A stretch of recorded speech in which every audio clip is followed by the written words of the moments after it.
आप शुरू करो। बोलिए श्री प्राणनाथ प्यारे की जय। बोले श्री सतगुरु महाराज की जय। सभी सुंदर साची को प्रेम प्रणाम जी। सन्मंत मूल को मैं तो पाँव पल छोड़ो न जाए। सन्मंत मूल को मैं तो पाँव पल छोड़ो न जाए। अब छल बल मोहि का करे, मोह आदित दियो उड़ाए। सन्मंत मूल को मैं तो पाँव पल छोड़ो न जाए। सन्मंत मूल को मैं तो पाँव पल छोड़ो न जाए। दर्द जो तेरे दुल्हा कर डार्यो सब नास,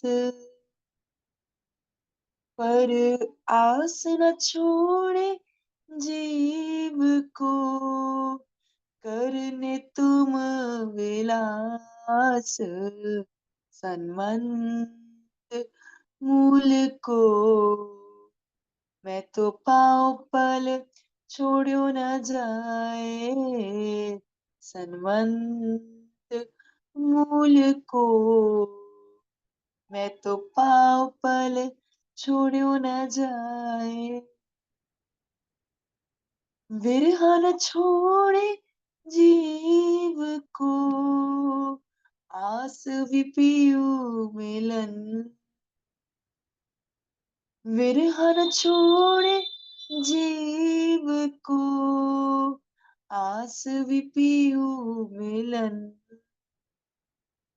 पिया संग इन आगे करूं तो मैं सुहागिन। सन्मंत मूल को मैं तो पाँव पल छोड़ो न जाए। सन्मंत मूल को मैं तो पाँव पल छोड़ो न जाए। मैं तो अपना दे रही, तुम ही राख्यो जी। मैं तो अपना दे रही, तुम ही राख्यो जी।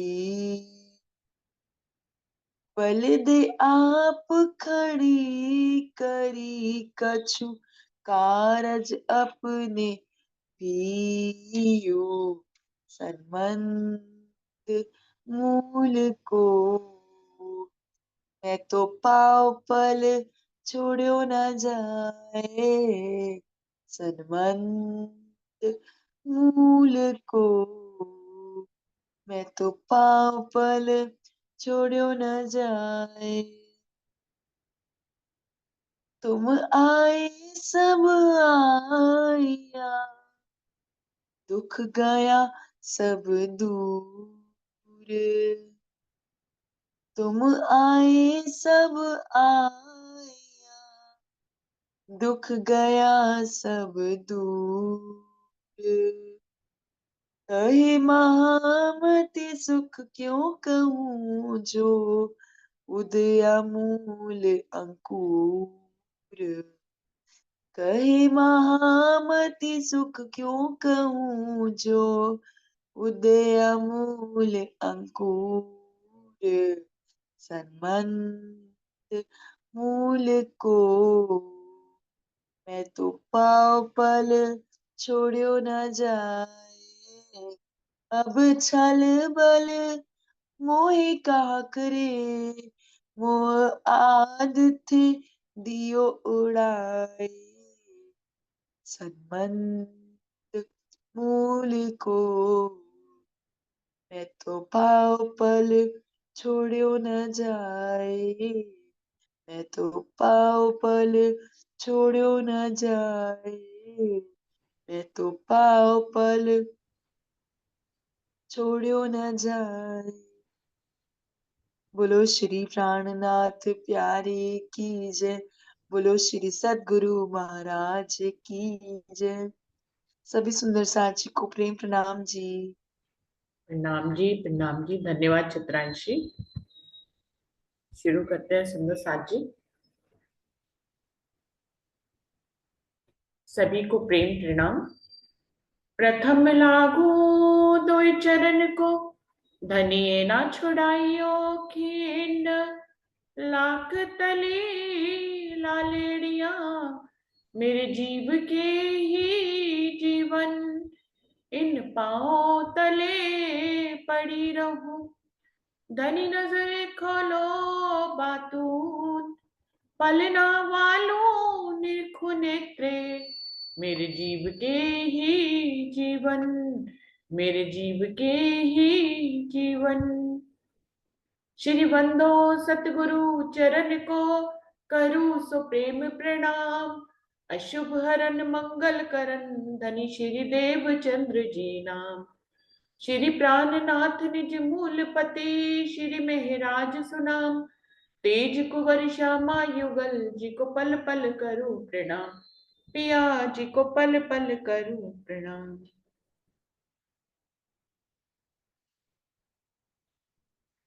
सुंदर साथ जी, खिलबत वाणी का 12वां प्रकरण शुरू हुआ है। सूरत हक इश्क के मगज का बेशक। इसकी 2 चौपाई हो गई थी, अभी आगे बढ़ते हैं। ये प्रकरण इश्क, धनी के दिल की मार्फत का जो इश्क है, उसके भेद को बताने के लिए ये प्रकरण है। तो धनी के इश्क की मार्फत को, जिसको हम परम धाम में नहीं पहचानते थे, उसी के कारण ये ब्रह्मांड बना है। यहाँ पर अब तारतम वाणी अवतरित हुई है और तारतम वाणी से धनी अपने दिल के सारे भेद खोल रहे हैं। उसी में से सबसे गहरा राज जो उनके दिल का है, वो उनके इश्क का भेद है, जिसके इश्क के स्वरूप हम परम धाम में हमेशा से थे। हम आज भी इश्क के स्वरूप हैं, धनी के प्रेम की लहरें हैं, उनके प्रेम रूपी सागर की हम लहरें हैं।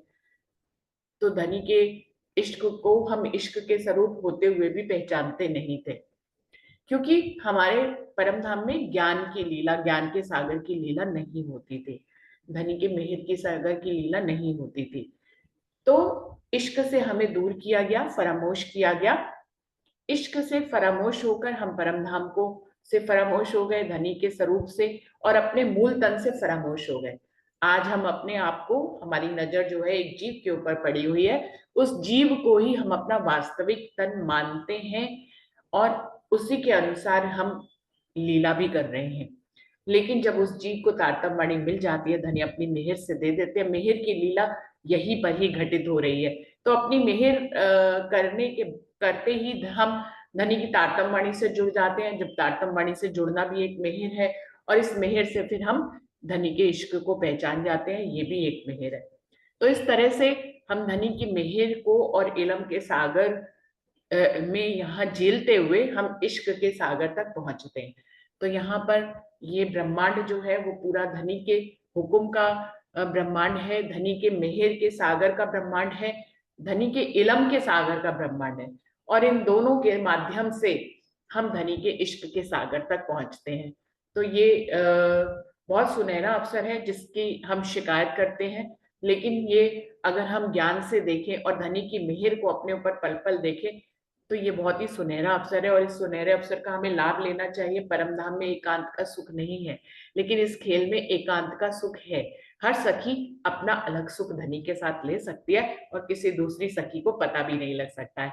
परम धाम में ऐसा नहीं था। परम धाम में कोई भी एक रूह एक धनी से किसी भी तरह का सुख लेती थी, दूसरी सखी को भी वैसा ही सुख का अनुभव होता था और उसको पता लगता था। तो वहां छुपाने की लीला नहीं है, लेकिन ये ब्रह्मांड इलम, हुकुम और मेहर का है, जहां पर सब कुछ छुप सकता है। हम धनी के प्रेम को के पलों को अनुभव कर सकते हैं और दूसरे को पता भी नहीं लगेगा। तो ये बहुत ही सुनहरा अवसर है जिसको हम गवा रहे हैं दुखों में, दुखों का अनुभव करते हुए, शिकायत गिले शिकवे करते हुए हम इस सुनहरे अवसर को यहाँ पर गंवा रहे हैं। ये प्रकरण इसीलिए उतरा है कि हम इस सुनहरे अवसर को सुनहरे अवसर की तरह देख पाए, इसको गवाए नहीं। तो ये बहुत ही सुंदर प्रकरण है। आगे बढ़ते हैं। कह रहे फरामोशी हक्के दई सो वास्ते हंसी के, हाय हाय घाव न लागही सुन के शब्द। धनी ने ये जो हंसी भरा खेल बनाया है, ये हंसी कोई मजाक उड़ाने वाली हंसी नहीं है। ये हंसी वो नहीं है जिसमें आप हमारा अपमान किया जा रहा हो। ये वो हंसी नहीं है जिसमें हमें छोटा दिखाया जा रहा हो। ये वो हंसी है जो दो सखा आपस में करते हैं। ये वो हंसी है जो आशिक और माशूक के एक दूसरे के साथ करते हैं, क्योंकि हंसी के बिना विलास भी तो अधूरा है। विलास में अगर हंसी ना हो तो वो विलास कैसा? हंसी हो, विलास हो, विलास हो और हंसी हो, यही एक प्रेम का जो है गठबंधन होता है, जिसमें विलास के साथ साथ हंसी भरी बातें भी होती हैं। एक हंसी वो होती है, हंसी के भी कई प्रकार होते हैं सुंदर साथ जी। एक हंसी वो होती है जिसमें जिसमें सामने वाले का मजाक बनाया जाता है, सामने वाले को नीचा दिखाया जाता है, उसके अहंकार को मसला जाता है, उसके स्वाभिमान को ठुकराया जाता है या दबाया जाता है। एक वो हंसी होती है, कमेंट किया जाता है। लेकिन ये वो वाली हंसी नहीं है सुंदर साथ जी, इसी भ्रम को हमें मिटाना है। तो कह रहे हैं परामोसी हक के दई सोबी वास्ते हंसी को, धनी ने ये लाड के लिए, हमारे लाड करने के लिए जो हंसी का खेल बनाया है, इसके लिए, इस खेल को बनाने के लिए हमें परमधाम से परामोश किया। हाय हाय धनी हमें इतना लाड कर रहे हैं इस खेल में लाकर, इस शब्द को सुनकर भी रूहों को घाव नहीं लगता है। वो गिले शिकवे करने लग जाती है, वो शिकायत करती है कि हमें खेल में क्यों ले आए, हमें दुख में क्यों ले आए। ये एक पिक्चर है जहां दुख का खेल दिखाया जा रहा है। इस दुख के खेल से हमें अनंत गुना सुख मिलेगा, मिल रहा है। दुख के साथ जो विरह आता है, विरह के बाद इश्क की मंजिल आती है, और उस इश्क की मंजिल से जो सुख की लज्जत मिलती है, वो मिलने वाले दुख से कई गुना ज्यादा होती है। वो आपको दावा देती है रूह होने का। आपके स्वाभिमान जो परमधाम में आप धनी के स्वाभिमान में अपने आप को राज्य की रूह मानते थे, उस स्वाभिमान में लाती है, उस दावे में लाती है, उस मैखुदी में धनी की लाती है। तो उस मैखुदी में जो बड़पन का सुख मिलता है, जो साहिबी का सुख मिलता है, वो दुखों से बहुत आगे होता है सुंदर साथ जी। आप देख लीजिए, कोई कितना भी दुख में हो, लेकिन उसको आप थोड़ी सी भी धनी की बुजुर्गी दे दे, वो सुख में आ जाएगा। तो ये होता है इस ब्रह्मांड में। तो वो जो साहिबी और बुजुर्गी का जो सुख है, जो धनी की साहिबी है, धनी की बुजुर्गी है, जो हमारे साथ तो जुड़ी हुई है, क्योंकि हम उनके अंग है। अगर मेरी कोई साहिबी है तो मेरे हाथ पैरों की भी वही साहिबी। मेरी अगर कोई साहिबी है तो मेरे गुण इंद्री, नेत्रों की, कानों की, आंखों की, सबकी वही साहिबी है। बिल्कुल ऐसे ही जो धनी की साहिबी है, जो धनी का बड़पन है, वही साहिबी और वही बड़पन हमारा भी है। इस भेद को हमें इस खेल में समझना है। यदि हम इस भेद को अच्छे से समझ जाएंगे और इसको जीने लग जाएंगे, इसी दावे के साथ हम इस खेल को देखेंगे, इस खेल को जिएंगे, इसको आत्मसात करेंगे, तो दुख बहुत दूर हो जाएगा। लोग रोज ही ये टॉपिक भेजते हैं और पूछते हैं कि दुख से कैसे दूर रहा जाए। इसके ऊपर बहुत से वीडियो राजन स्वामी, कभी अमित जी, किसी कितने ही सुंदर साथ के बन चुके हैं कि दुख से कैसे दूर रहा जाए। तो दुख से दूर होने का सिर्फ एक ही उपाय है। वीडियोस मैंने सुने नहीं कि उन्होंने क्या कहा है, लेकिन मुझे ऐसा लगता है कि जितना हम धनी की साहिबी में आते जाएंगे, धनी के साथ अपने संबंध को प्रगाढ़ करते चले जाएंगे। प्रगाढ़ करने, संबंध तो हमेशा से प्रगाढ़ था, हम भूल रहे हैं। बात सारी यहाँ पे फरामोशी की है। संबंध तो हमेशा से गहरा था, है और रहेगा, कभी टूट नहीं सकता है। उस संबंध को हमें जीना है यहाँ पर। जितना हम उस संबंध को गहराई से जिएंगे, गहराई से अनुभव करेंगे, उतना ही दुख से दूर रहेंगे। क्योंकि जब हम उस संबंध को जीने लग जाएंगे तो दुख हमारा रहेगा ही नहीं। दुख तो एक पराई वस्तु हो जाएगा, एक खेल की चीज हो जाएगा, जिसको हम देख रहे हैं पिक्चर के माध्यम से। तो दुख हमारा है कहाँ? जितना हम परमधाम के संबंध को गहराई से जिएंगे, उतना ही ये दुख पराया हो जाएगा। लेकिन जितना हम उथलेपन से, हम सिर्फ इलम के रूप में जाने कि हम राज्य की अंगनाएं हैं, लेकिन उसको जिए नहीं, तो दुख हमारा ही बना रहेगा। क्योंकि हम जीव ही बने रह जाएंगे, जीव बने रह जाएंगे, तो जीव के साथ तो दुख है ही है। हमें आत्म और परात्म स्वरूप में अपने आप को बनाना है।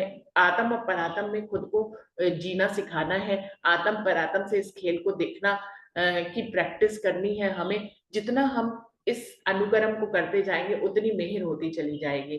जो सूरत इश्क पैदा होने का प्रकरण है परिक्रमा का, उसमें यही बताया है कि हम खाते पीते उठते बैठते धनी की ही अंगना होने के एहसास से अगर जीवन यापन करें, उसको आत्मसात करें, उस जीवन को ऐसे जिए दृष्टा बनकर, तो दुख पराया हो जाएगा। क्योंकि दुख तो फिर हमारा रहा ही नहीं, हम जीव भाव में है ही नहीं।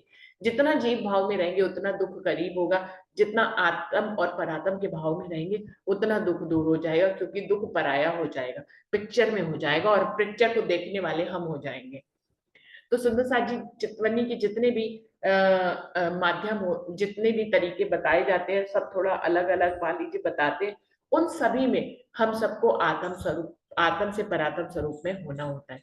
तो हर हर विधि में परात्म स्वरूप से ही चितवनी की जाती है, क्योंकि परम धाम को जानना, उसका भ्रमण करना, राज्य के स्वरूप श्रृंगार को देखना, उसमें भाव विलीन विहीन हो, भाव लीन हो जाना, ये बिना परात्म के भाव के नहीं संभव है। आप जीव बने रहेंगे, आप कभी भी परम धाम भ्रमण नहीं कर सकते, आप परम धाम नहीं देख सकते, राज्य के स्वरूप श्रृंगार को नहीं देख सकते।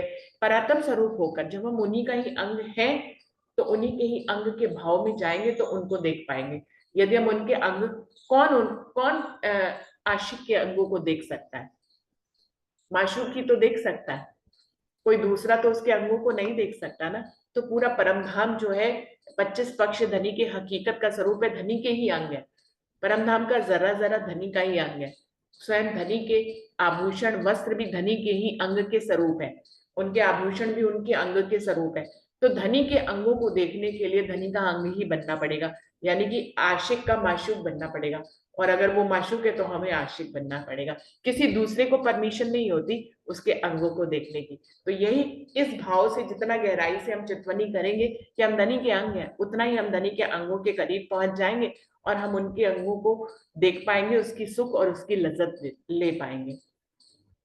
जितना हम जीव भाव में बने रहेंगे, हम राज्य के अंग नहीं बन पाएंगे, और तब हम धनी के अंगों को देख भी नहीं पाएंगे। तो ये एक सरल और सुगम तरीका है, और ये बहुत मुश्किल हो सकता है, लेकिन जो सूरत इश्क पैदा होने के प्रकरण में बताया गया कि इसकी प्रैक्टिस करना बहुत जरूरी है। आप हर घड़ी में इस पल की प्रैक्टिस करें तो बहुत अच्छा रहेगा। किसी भी, जो पहले भी आया था कि हम हर पल, एक टॉपिक था जिसपे वीडियो बना था हमारे यहाँ कि हम जब वाणी सुनते हैं तो विरह और प्रेम में होते हैं, लेकिन जब उससे उसके बाद वाला समय होता है तो उसमें हम अपनी वही स्थिति को बनाए रखने के लिए क्या करें। तो उसमें ये सारी बातें थी कि जितना हम राज्य के भाव में अपने आप को आत्मसात करते चले जाएंगे, उतना ही जो है हम धनी के सुखों को ले पाएंगे। ए साहेब हासी करे अर्श की अरवाहू सो, हाय हाय विचार ना आवी ऐसी शक्ति हृदय हो। वो कह रहे हैं देखो, अर्श का खाबंद किससे हासी करेगा? अपनी अंगों से ही तो हासी करेगा, अपनी माशूक से ही तो हासी करेगा, अपने आशिक से ही तो हासी करेगा, जिसके साथ ऐसा संबंध है इतना गहरा कि वो दो लोग एक ही हैं, या एक ही दो लोग बन जाते हैं, दो लोग एक ही बन जाते हैं। ऐसी वाहिदत की भूमि पे वो हासी कर रहे हैं, आशिक अपनी रूहों के साथ। इस साहिब हासी करे अर्श की अरवाओं से, परमधाम की रूहों के साथ हमारे साहिब जो है हासी कर रहे हैं, लाड कर रहे हैं। इस लाड के को हम लाड की तरह देखें ना, हम इसको दुख की तरह क्यों देख रहे हैं? हाय हाय विचार ना आवे ऐसी शक्ति हृदय में, इस फरामोशी ने हमारे हृदय को इतना सख्त बना दिया है कि हम इलम के माध्यम से ये बात जान भी गए हैं कि ये धनी का लाड है, फिर भी हम इसको विचारते विचारते भी भूल जाते हैं, विचार नहीं कर पाते। तो कह रहे हैं हाय हाय विचार ना आवे, ये विचार ही नहीं आता क्या? रूहों के दिल में इतनी शक्ति उनके हृदय में आ गई है फरामोशी से कि वो इस विचार में आ ही नहीं पाती कि धनी ने हमारे साथ ये लाड किया है, ये हमारा उनके प्रति प्रेम है, ये हमारा उनके साथ गहरा वायदत का रिश्ता है। वो अपने गहरे संबंध के कारण धनी हमें लाड कर रहे हैं, हमसे प्रेम कर रहे हैं और हमसे हासी कर रहे हैं। ये तो उनका अधिकार ही है हमेशा से, और हमारा भी तो अधिकार है। हम धनी से परमधाम में कितनी अटखेलियां करते थे, उनके ऊपर गिर जाते थे, उनको दबा देते थे, और मतलब द्वैत का भाव ही नहीं था वहां पे, कि हम धनी को जो है, एक धनी गिरे कुंजबन की रेती पे, सारी सखियां उनके ऊपर झुंड बना के गिर गई। तो धनी साहिबी की कोई बात ही नहीं थी कि कोई बड़ा हो कोई छोटा हो, कोई बुजुर्गी की बात हो, ऐसी कोई बात ही नहीं। धनी जो है, धनी और हम एक स्वरूप थे।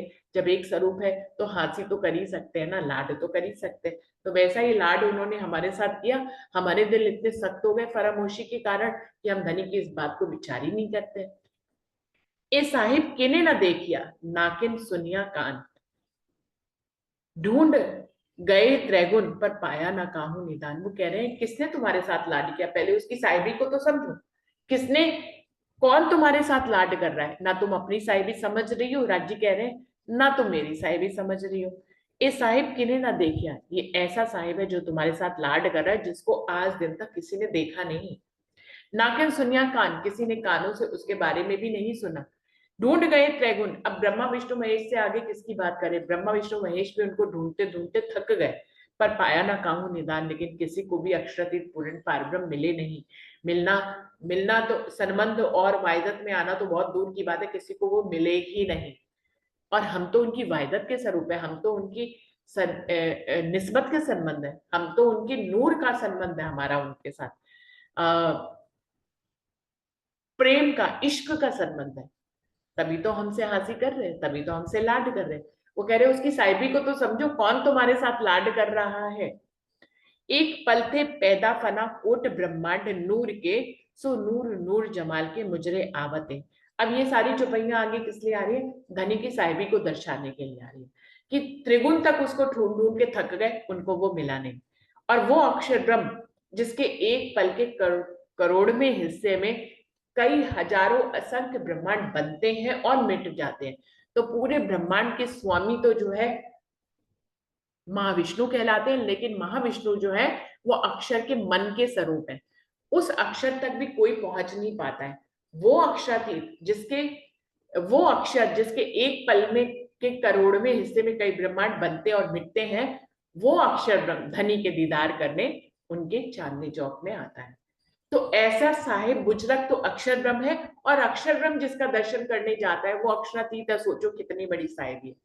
कोई ब्रह्मांड में कैसे जान पाए, अगर कोई जानता भी है तो महाविष्णु को जानता है। कोई महाविष्णु से आगे निकल भी गया, शून्य से आगे निकल गया, तो अक्षर को जान पाएगा। अक्षर को भी लोग नहीं जान पाते, उसकी योगमाया को भी नहीं जान पाते। तो अक्षर को अगर जान लेंगे, अक्षर को भी जान लेंगे, तो अक्षरातीत तो उनके भी पीछे छुपे हुए।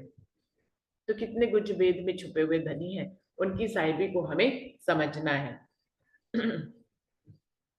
जो किनो पाया नहीं सो जात रोज दरबार, साहेब और सजीव के करने उत दीदार। वो कह रहे हैं जिस अक्षर ब्रह्म को आज दिन तक कोई भी पा नहीं पाया, जो किनो पाया नहीं सो जात रोज दरबार, जिस अक्षर ब्रह्म की ही इतनी बड़ी साहिबी है कि कोई उसको ही पा नहीं पाया है, ऐसे अक्षर ब्रह्म रोज धनी के दरबार में जाते हैं, साहेब और सजीव के करने उत दीदार। उस वो अपने अर्श के खाबंद, उनके भी जो खाबंद है उनका, उनका दर्शन करने के लिए वो रोज ही उनके दीदार के लिए अर्श अजीम में जाते हैं। सो साहिब हासी करे अपने मोमिन रूहों सो मिल, फिर उसी बात को दोहरा रहे, ऐसे बुजरक साहिब आपसे अपनी रूहों से, अपने अंगों से, अपने इश्क के स्वरूपों से हासी कर रहे हैं, लाड कर रहे हैं। सो साहिब हासी करे अपने मोमिन रूहों सो मिल, सो सुन के घाव ना ला गई हाय हाय ऐसे बंजर दिल। ऐसे धनी, ऐसे बुजरक साहिब जो है अपनी रूहों के साथ हंसी और लाड कर रहे हैं, उनके ऐसे शब्दों को सुनकर आज हमें घाव नहीं लग रहा है। ऐसे हमारे दिल बंजर हो गए हैं, ऐसे रूखे हो गए हैं, सूखे हो गए, जिसमें लगता है कि प्रेम की कोई बूंद कभी गिरी ही नहीं। ऐसे बंजर हो गए हैं, सूखे सूखे, प्रेम से विहीन, सूखे सूखे, जहां हरियाली की कोई उम्मीद ही ना हो कि इश्क का कुछ हो सकता है, इश्क का पौधा खिल सकता है। ऐसी बंजर भूमि हमारा दिल बन गया है इस फरामोशी के कारण। जबकि हमारे साहिब, ऐसे बुजुर्ग साहिब हमारे साथ हंसी और लाड का ये खेल कर रहे हैं।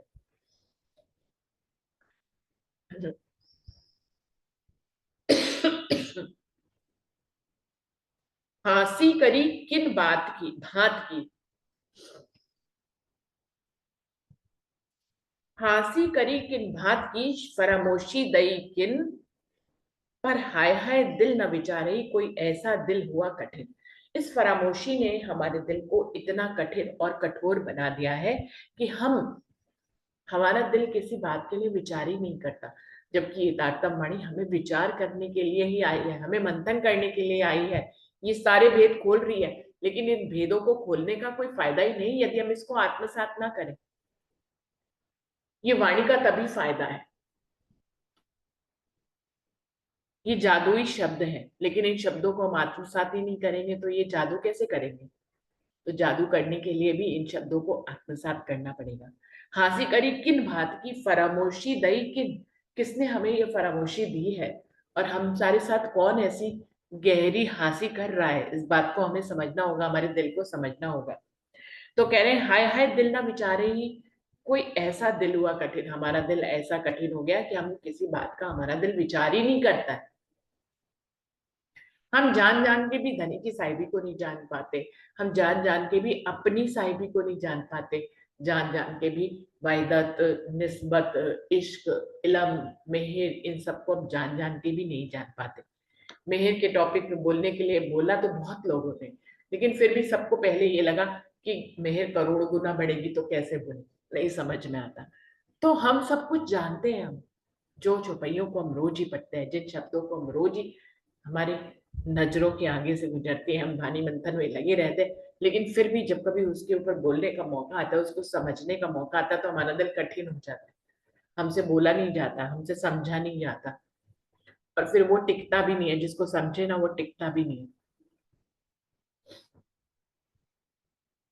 हक का इश्क हम पे पूरा पाया मैं, एक खेल दिखाया नींद का, फरामोशी कैसे। अब यदि इस तारतम वाणी से हम विचार कर लें, धनी के इश्क के बारे में जान लें, तो भेद तो यही है कि हक का इश्क हम पे पूरा पाया, उनकी तरफ से हमारे ऊपर इश्क पूरा है, कोई कमी नहीं रखी। धनी को भेद ही खोलना था, इसलिए तो खेल बनाया और भेद उन्होंने खोल दिया। अब जिस कार्यकारण से खेल बनाया, अगर हम उसको आत्मसात ही ना करें तो फिर किसको दोष देना। पूरा ब्रह्मांड जिसके लिए बनाया, उस राज्य को हम नहीं समझे तो पूरा ब्रह्मांड बनाना किस लिए। हक का इश्क हम पे पूरा पाया मैंने पूरी तरह से धनी का इश्क अपने प्रति पूरा पाया। एक खेल दिखाया नींद का, फरामोशी कैसे।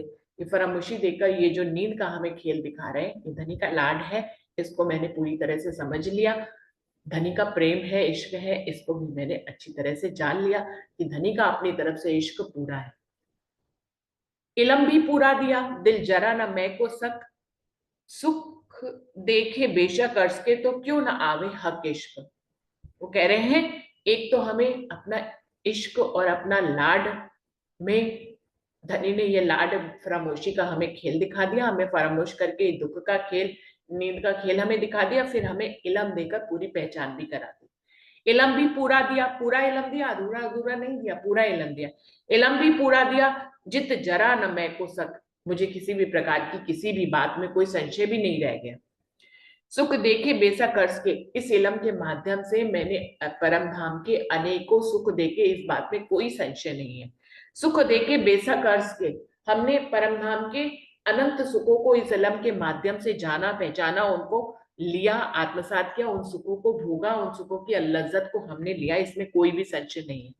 तो क्यों ना हमें इश्क, हक इश्क, फिर भी सोचने वाली बात है, इतना सब जानने और समझने के बाद भी धनी का इश्क क्यों नहीं आ रहा है। तो क्यों ना आवे हक इश्क, धनी का इश्क क्यों नहीं आ रहा है। सुख में भी सक नहीं, ना ही अर्थ में सक, ना कछु सक इलम में सक ना खसम हक।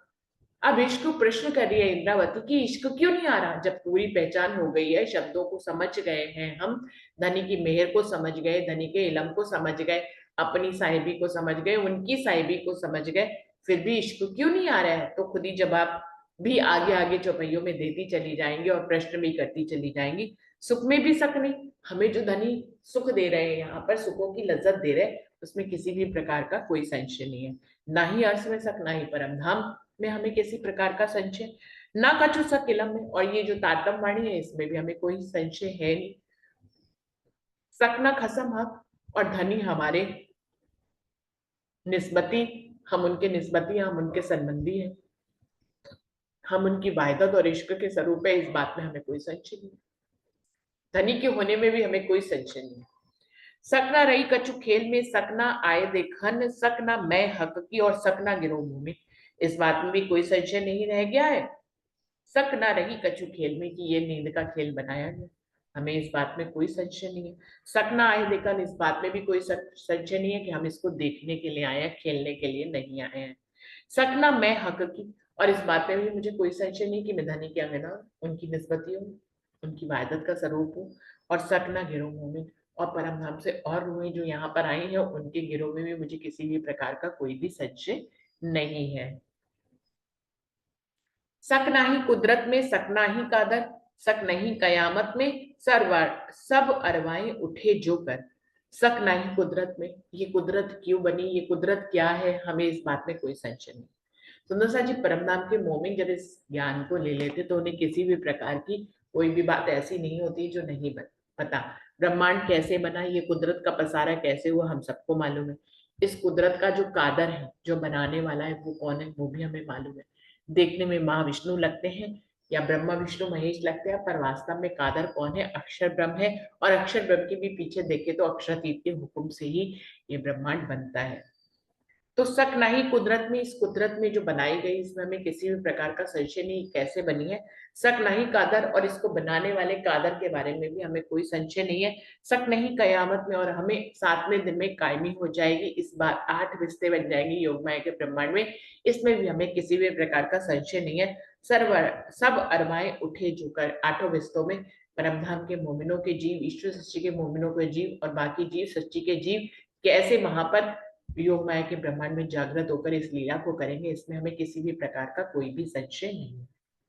सकना कायम भिस्त में, बेशक ब्रह्मांड हुकुम, बेशक तीनों उम्मत, बेशक घरों पहुंचावे हम।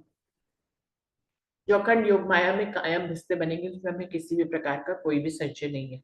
बेशक ब्रह्मांड हुकुम, ये ब्रह्मांड जो है धनी के हुकुम से बना, इसमें भी हमें किसी भी प्रकार का कोई भी संशय नहीं है। बेशक तीनों उम्मत, ब्रह्म सृष्टि, ईश्वर सृष्टि, जीव सृष्टि, इन तीनों में हमें किसी प्रकार का कोई संशय नहीं है। बेशक घरों पहुंचावे हम, और इन तीनों सृष्टि के जीवों को हम ही अपनी मेहर से इस दुनिया में, क्योंकि हम आए अक्षर की पूर्ण पारब्रह्म आया है, उनको हम तारतम देकर उनको अखंड योग माया में हम ही पहुंचाएंगे, इसमें किसी भी प्रकार का कोई भी संशय नहीं है।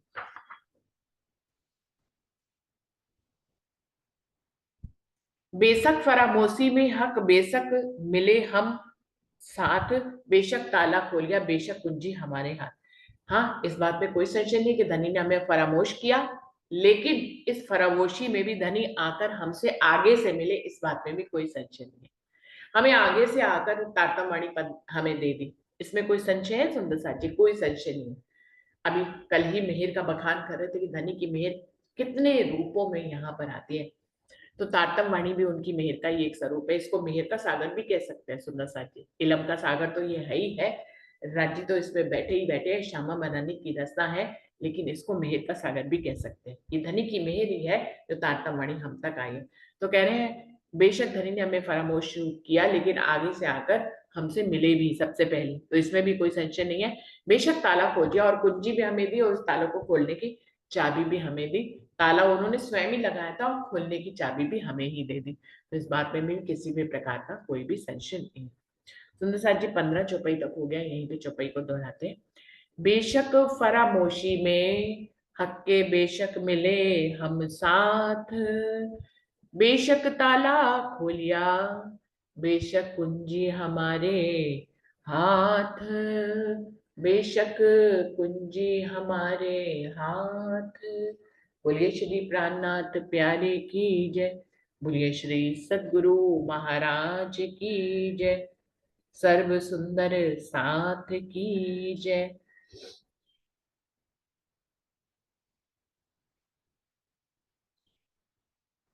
सुंदर साथ जी चलते हैं अपनी दूसरी बैठक की तरफ। दूसरी बैठक के लिए सुंदर साथ जी अब सबको पता ही लग गया, दूसरा लिंक है इनविटेशन में,